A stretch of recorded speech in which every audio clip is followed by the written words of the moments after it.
자, 지난 시즌을 말아먹은 토트넘이 올 시즌 계속된 영입 작업에 피치를 올리고 있습니다.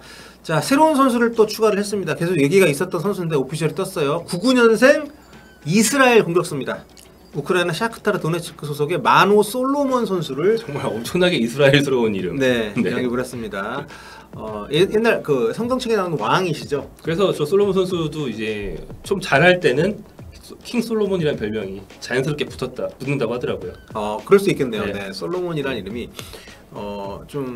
확실히 누가 봐도 토트넘이 근데 예전부터 유대인 팬들이 많아가지고 그 듀스라는 그 약간 뭐랄까요, 상대 팀이 멸칭으로 부르기도 하고 네네네. 자기들도 그걸 자처하는 그런 그 역사가 또 있는 팀이어서 유대인 차별 같은 것도 있었고 네. 또 이제 오히려 권력을 잡는 경우들도 있고 유대인이라는 존재가 이제 서구 역사에서 좀 특별하니까 그 현대사에서. 그렇죠. 네. 다니엘 레비 회장도 유대인입니다. 그렇죠. 네. 그래서 벌써부터 뭐 상대 팀들이 토트넘을 일단 공격하고 시작하는 다른 팀 팬들이 있잖아요. 네. 그런 사람들이 소셜 미디어에서 벌써부터 솔로몬 선수 그거 가지고 공격을 시작했다는 얘기가 있는데 네. 뭐 인종적인 문제로 번질 수밖에 없긴 하지만 물론 그런 사람들이 극성의 사람들이 어디나 있으니까 좀 자중했으면 좋겠다는 생각이 듭니다. 네. 뭐 꾸준히 여러 선수들 하마평 루머가 나왔다가 또 영입된 선수도 있는데 솔로몬 얘기를 좀 계속 해보면요, 이 선수가 오른발잡이 왼쪽 윙어입니다. 네.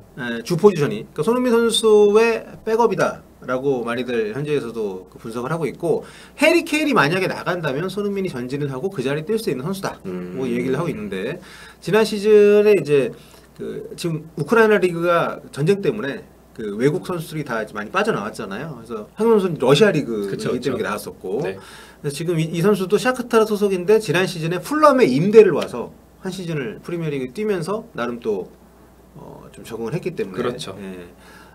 이적료 없이 데리고 올 수 있었다는 것도 레비 회장한테는 굉장히 메리트였을 거고, 지난 시즌 풀럼에서 리그 19경기 4골 넣었습니다.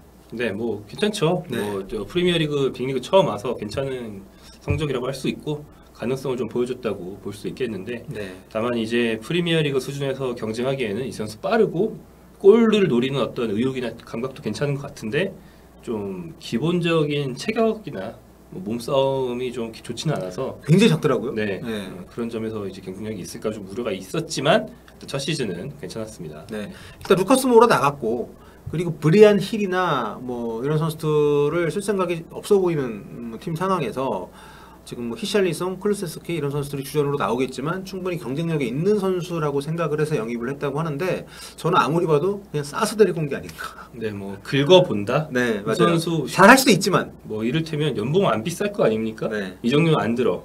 연봉 안 비싸. 긁어보고 애매하면 다른 팀에 한 몇 100만 유로라도 받고 팔면은 남는 거다 이거죠. 예. 머릿속에 레비가 있나요? 저는 뭐 대본이 아닙니다. 네, 저는 뭐 그렇게 많이 밝히지 않고. 네. 근데 아무튼 이런 식의 좀 몇백만 유로라도 남기는 영입 같은 게 FFP 세상에서는 또 중요합니다. 그렇긴 네. 하죠. 예. 근데 토트넘은 FFP 걱정을 안 해도 되는 팀이긴 한데. 네, 잉글랜드 팀들은 대체로 다른 리그보다 훨씬 덜하지만 네. 뭐 아예 등한시할 수는 또 없죠. 네. 그렇죠. 이 선수가 지금 얘기하신 것처럼 이제 아시안컵 때 손흥민 선수가 또 대표팀 가면 그때 또 뭐 그 자리를 메워줄 수 있는 선수이기도 그런 선수 뭐 필요하죠. 합니다만. 네. 근데 기록을 보니까 이 친구가 강팀 만나서 굉장히 성적이 좋더라고요.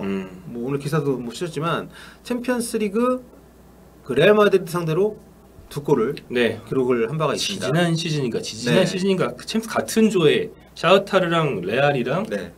또 강팀 또 있었어요. 근데 샤우타르가 초반에 치고 나가서 되게 화제를 모았던 조별리그가 있는데 그때 레알 상대로 샤우타르가 더블을 했거든요. 네. 두 경기 다 이겼는데 두 경기 다 한 골씩 이 선수가 넣은 바가 있고요. 또 그거가 좀 더 거슬러 올라가면 챔스에서 2골을 넣은 시즌이 이 선수가 한 번 더 있는데 그때는 맨시티 상대로 넣었나? 그런 식으로 강팀 만날 때마다 잘 했는데, 사실 이런 표본은 약간 허수일 수도 있긴 한 게 강팀을 만나서 영웅 본능이 있다 좋게 해석할 수도 있고, 네. 근데 강팀이랑 상대가 라인을 올렸으니까 저렇게 작은 선수가 스피드로 뒤를 팔 수 있었다 이런 해석도 가능해서 양날의 해석이 가능합니다. 네. 와봐야 알겠지만 그래도 뭐 강팀 상대로 잘한 게 최소한 나쁜 건 아니니까. 네. 여기 와서도 맨시티나 이런 팀 상대로 손흥민과 더불어서 우다다 뛰면서 서로 골도 하는 모습을 보여줄 수 있다면 아주 베스트죠. 네. 99년생이고 공짜로 데려와서 5년 계약했습니다. 그러니까 어쨌든 키워서 팔아먹겠다는 레비 회장의 그 야심이 보이는 그런 영입이고요. 기대 이상으로 과성장을 해주면 네. 5년 뒤면 손흥민 선수 이제 노정 아닙니까? 네. 그때까지 없을 수도 있고 뭐 그러니까 이제 뭐 후계자가 되면 좋고 네. 안 되면 중간에 팔고 다른 선수 후계자로 또 사고 이런 생각할 수 있죠. 배나윤 정도만 돼도 요시 베나윤 네, 굉장히 성공했다고 할 수가 있을 텐데. 베나윤이면 충분히 성공한 네. 선수죠. 이스라엘이 요즘에 나오는 어린 선수들이 굉장히 좋습니다. 네. 뭐 그 20세 월드컵 때도 그 3위를 했죠. 이번 U21 유로도 좋았죠. 네, U21 네. 유로 때도 두 골 넣고 4강 올라가긴 했지만 아무튼간에 4강까지 올라왔던 팀이고 계속 좋은 선수들이 많이 나오고 있는데 그 약간 좀 윗세대 선수로서 굉장히 주목을 받고 있는 마노 솔로몬을 영입을 좀 했고요. 그리고 지금 뭐 수비 쪽에 일단 골키퍼 새로 데리고 왔고 네. 수비 쪽에 지금 보강을 계속 추진을 하고 있는데 약간 뭐 탑소바 같은 경우도 얘기가 나오다가 지금 잠잠한 상태인데 지금 반더벤 미키 판더펜. 뭐라고 네. 판더펜이라고 해야 되나요? 뭐 외래어 표기법에 네. 맞춘 판더펜인데 봅스부르크에서 이제 왼쪽 풀백도 볼 수 있고 뭐 왼쪽 센터백도 볼 수 있는 네. 이 선수가 거의 뭐 물 건너간 것처럼만 하더니 또 다시 협상이 잘 되고 있다는 얘기가 좀 나오고 있고 그래서 쿠쿠렐라 첼시에서 데리고 온다는 얘기도 좀 나왔었고 수비 쪽이 계속 많이 있는데 아직까지 딜이 없습니다. 근데 쿠쿠렐라와 판더펜을 비교해 보면 확실한 건 쿠쿠렐라가 연봉이 비쌀 거거든요. 네. 예, 뭐 한번 그쵸. 브라이턴에서 첼시 가면서 땡겼을 건데, 깎고 오진 않을 거냐. 예, 뭐 최소한 보존은 해줘야 될 거 아닙니까? 그래서 좀 그런 점을 생각한다면 또 레비 회장이 네.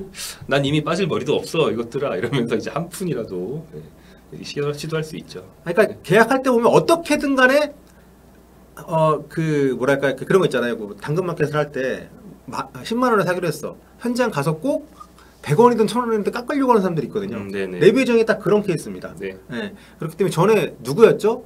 이적할 때 기념으로 유니폼을 줘놓고 그걸 이적료에서 빼고 입금을 했다고. 진짜요? 네. 어. 그런 일도 있고 그러니까 굉장히 계산이 좀 네. 전형적인 그 당근마켓에서 쇼핑몰값 계산하는 사람. 네, 그렇죠. 아니, 쇼핑 백값 계산하는 사람. 그 사람. 정례미가 떨어지는 그런 거래를 네. 하는 사람이어서 지금 모든 이적 건이 그런 것들 때문에 약간 매끄럽지 않지 않느냐 얘기도 있는데 그 지금 절정이 있는 게 해리케인이죠.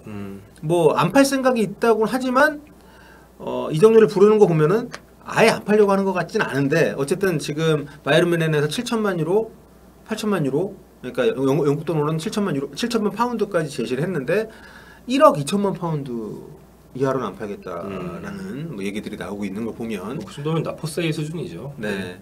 계약 기간이 1년밖에 안 남은 선수이기 때문에 그래서 지금 해리케인 이적 진행이 답보 상태에 빠졌는데 오늘 또 현지 보도를 보니까 해리케인이 조만간 레비를 만나서 보내달라고 얘기를 할 거다 이런 얘기가 있는데 그런 케인의 마음을 어떻게 알고 기사를 쓸까요? 뭐 케인 측이 흘려서요. 국내에서 과거 이적설들 나는 방식들 주로 보면 선수가 친한 선수한테 상담도 할 겸 그냥 수다도 떨 겸 하다가 야 근데 나 어디로 어떻게 하려고 한다 이렇게 얘기를 합니다. 할 때 바로 옆에 세상 선수의 뭐 관계자가 있었다. 이 관계자는 하필 믿을 만한 사람이 한 명 있다고 생각했는데 그 한 명은 입이 싸다. 이런 식으로 퍼지죠. 예. 그런 식으로 저희도 취재합니다. 예. 자, 그래서 아무튼 지금 이적료 갭이 좀 있긴 하지만 현실적으로 봤을 때 레비 회장도 저 사람의 성격상 내년에 공짜로 놔줄 걸 감수하면서까지 잡진 않을 것 같다는 생각도 드는데 최근 보도는 그렇게 나오고 있긴 합니다. 네. 아무튼 좀 상황 지켜봐야 될 것 같고요. 어쨌든 그것과는 별개로 기존에 있던 선수들 정리, 또 새로운 선수들 영입 작업 계속 진행이 되고 있는데 지금 현지에서는 해리케인이 지금 투어에 동참을 할지 말지에 대해서도 지금 의견이 분분합니다. 네, 그 전에 이 이적 사과가 완전히 마무리되지 않을 가능성이 높기 때문에 그런 그게 정리가 되지 않은 상황에서 프리시즌을 갈 거냐 아니면 남아서 뭔가 투쟁을 할 거냐 이런 얘기들이 나오고 있어서 이번 주 중에 뭔가 한 단계 전진된 얘기가 나오지 않을까 네, 그 상황을 좀 더 좀 봐야 될 것 같은데요. 그 사실 뭐 재작년인가요? 맨시티 간다고 케인이 했다가 결국 토트넘에 주저앉았을 때 같은 경우에는 계약 기간이 많이 남은 게 토트넘 측의 무기였잖아요. 근데 지금 계약이 얼마 안 남았기 때문에 네. 지금 또 케인 선수가 또 만약 강하게 나가고 싶다 주장을 하는 일이 생긴다면 그때 맨시티 건 때와는 또 이제 협상 우선 그러니까 발언권의 좀 목소리 크기가 달라질 수 있죠. 네. 지금 뭐 기존 선수들 정리 얘기를 나오고 있는데 산체스 같은 경우에 뭐 갈라타사라이에서 900만 파운드인가? 제 생각보다는 좀 많은 돈을 질렀다는 얘기가 있는데 에릭 다이어는요 포기하십시오. 전혀 이적 썰도 없고요. 이 팀에서도 정리할 생각이 없는 것 같습니다. 오히려 지금 해리 케인이 떠나면 유력한 주장 후보 중에 한 명입니다. 그렇기 때문에 다이어는 그렇고 지금 영입 작업들이 다 방면으로 진행이 되고 있는데 우리가 토트넘을 팔로우하면서 몇 시즌 봤잖아요. 수비 보강이 잘 안 되는 팀인데 지금도 이런 패턴을 보면 막상 시즌이 시작됐을 때 새로운 선수가 더 없을 수도 있습니다. 이 팀은. 근데 저는 뭐 이제 지켜봐야겠지만 아직 이적 시장 초반인데 저는 이번 여름 루머 나는 선수들의 면면이나 이제까지 영입된 선수들 보고 좀 긍정적으로 보는 게 레비가 팀이 일정 궤도에 올라선 뒤에 그걸 한 단계 더 끌어올려 보겠답시고 선수 영입이나 감독 선임에 있어서 너무 높은 데를 바라보다가 몇 번 꼬꾸라지고 하면서 몇 년 동안 답답했던 거지. 그렇죠. 팀을 한 5, 6위권 정도에서 조금 더 한 단계 높은 챔스 경쟁력까지 올려놓는 것은 굉장히 늘 잘 해왔거든요. 뭐 포체티노 때 가장 잘했을 때 선수단도 다 사온 선수들이지 토트넘 뭐 키우거나 운 좋아서 주 선수들 별로 없잖아요. 그런 정도의 급 선수를 사와서 리빌딩하는 건 되게 잘합니다.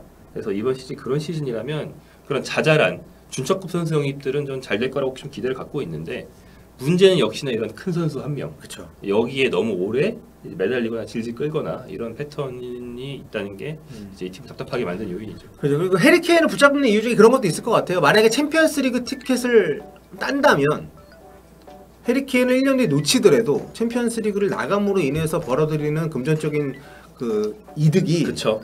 그 케인을 팔지 못해서 나오는 손해와 이게 상당히 보충이 되죠. 이게 좀 탕감 뭐라고 해야 되나? 네. 그렇게 될 수 있기 때문에 그런 것까지도 볼 수 있다고 생각을 하고요.